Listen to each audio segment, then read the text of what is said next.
Juga di sini teman-teman sekalian, yang dimaksud dengan sabda Nabi SAW, bertakwalah kalian kepada Allah dimanapun kalian berada dan ikutilah perbuatan buruk dengan perbuatan baik. Jangan difahami, oh saya buat dosa, yang penting saya sholat setelahnya. Bukan ini yang dimaksudnya. Bukan itu makna daripada hadis ini. Tapi yang dimaksud adalah, kalau kalian pernah berbuat dosa dulu, maka sekarang ganti dengan amal saleh. Sekarang saatnya hijrah, berbuat kebaikan-kebaikan, ya, kepatuhan kepada Sang Pencipta Allah. Dan juga supaya bisa lancar itu, berbuat ibadah yang akan kita tersibukkan sisa umur dengannya. Perangkatnya adalah, maaf, di sini katakan dulu, perbuatan buruk dengan perbuatan baik, niscaya akan menghapuskannya. Dan perangkatnya, gaulilah manusia dengan akhlak yang baik. Dan nanti akan ada bab kita khusus setelah bab adab ini adalah bab akhlak atau karakter. Di antara karakter yang baik adalah di sini dikatakan, dan berkarakterlah, berakhlak baiklah dengan manusia. Jangan balas keburukan mereka dengan keburukan. Jangan orang menggibah kita, kita gibah. Jangan mereka fitnah, kita fitnah. Orang emosi, kita emosi. Tidak usah ikutin itu. Nggak ada gunanya. Kebodohan jangan dibalas dengan kebodohan. Salah ini. Kalau orang bodoh kita harus pintar. Orang salah kita harus benar. Jangan ikut-ikutan ini. Tidak perlu kita ikut-ikutan dengan kesalahan-kesalahan yang dilakukan oleh orang gitu. Yang penting kita tahu hubungan kita dengan Sang Pencipta Allah baik, gitu kan? Itu sudah satu hal yang positif. Dan Allah Subhanahu wa taala memberikan nilai yang sangat tinggi bagi orang yang menjaga karakter atau akhlaknya. Dan bahkan dalam hadis yang sahih, kata Nabi SAW, tidak ada sesuatu yang lebih berat di timbangan amal pada hari kiamat dibandingkan dengan akhlak yang mulia, karakter yang baik, tenang, ya, tidak emosional, sabar dalam menghadapi masalah-masalahnya, dia tenang saja. Yang penting dia dalam keadaan benar, sudah selesai. Semestinya begitu. Dan ini paling berat di timbangan amal pada hari kiamat. Dan Nabi SAW mengatakan dalam hadis yang sudah sering kita sebutkan, saya akan menjadi pemimpin di tingkat pertama surga, ada satu kem istana, saya juga punya istana di situ. Kata Nabi SAW, saya pemimpin di situ bagi orang yang meninggalkan dusta walaupun bercanda. Bercanda pun nggak boleh bohong. Dapat istana di surga.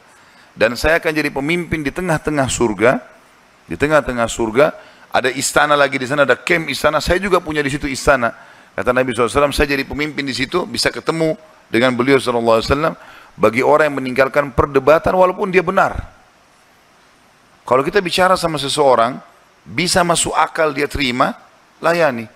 Nyampaikan argumen diterima. Tapi kalau enggak, kita sudah sampaikan tidak ada gunanya, tinggalkan.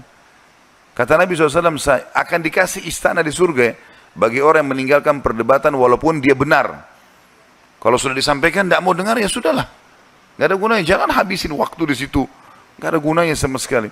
Dan saya, kata Nabi SAW, pemimpin di tingkat tertinggi surga, ada kem istana, juga punya, dapat saya pemimpin, dan juga kalian akan dapat di situ, bagi orang yang menyempurnakan akhlaknya, atau memiliki karakter yang baik. Santun, baik. Dan salah satu puncak daripada akhlak yang baik adalah tidak membalas keburukan dengan keburukan. Orang gunjing, jangan kita gunjing, salah. Ada orang rumah tangga, pasangannya selingkuh, dia juga selingkuh. Dua-dua berdosa. Hah? Kenapa harus balas dengan itu? Kita masing-masing individu berhubungan dengan Sang Pencipta Allah. Target seorang mukmin, Bapak Ibu sekalian, bukan manusia. Jangan manusia, terlalu kecil kalau target kita manusia itu. Terlalu kecil itu. Supaya dipuji oleh mereka, kecil sekali itu. Kalau targetnya langit, Allah Sang Pencipta, maka berbeda, akan meluas kemana-mana, gitu kan.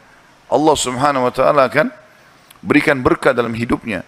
Jadi jangan targetnya manusia, makanya dilarang riya. Jangan ibadah untuk manusia karena kecil sekali.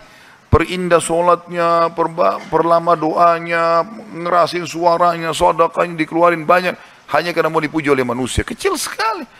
Kalau dia targetnya Allah, maka Allah akan berikan pahala yang besar, berkah hidupnya. Mungkin saja dengan 2 rakaat dia sholat baik, Allah SWT ampuni segala dosanya.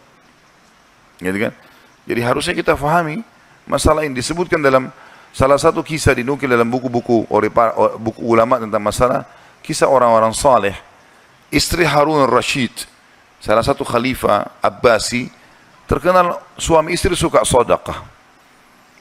Dan orang ini, dia saking sukanya sedekah, Apapun yang suaminya kasih, pasti dia kumpulin, disodakahin.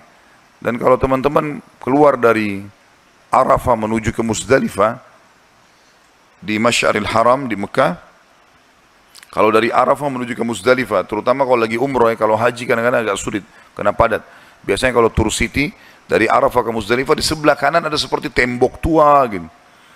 Itu dibangun oleh istrinya Harun Rashid untuk memberikan minum jemaah haji.